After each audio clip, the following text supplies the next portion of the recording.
పుట్టింటి డబ్బులు వస్తే ఎట్లా ఉంటాయి తెలుసా? సంతోషం, ఎంత సంతోషం ఉంటుందంటే అంత సంతోషం ఉంటుంది.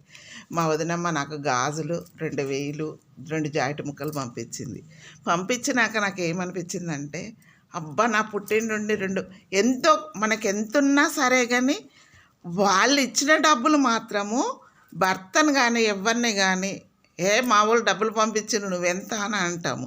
మనకి ఎంత ఉండని ధనం ఉండని, మనకు మంచి చీరలున్నా పుట్టింటి వాళ్ళు గాజులను డబ్బులు ఇస్తే ఎంత సంతోషం అవుతుంది అంటే అంత సంతోషం అవుతుంది.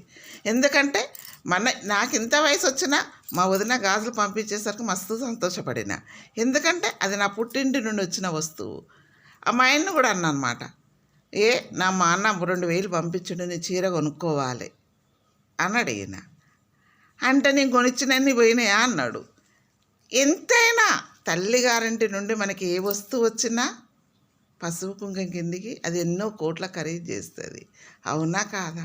తల్లిగారింటి కానుండి మనకి ఎంత వచ్చినా మన కోట్ల ఖరీదు చేసే వస్తువు.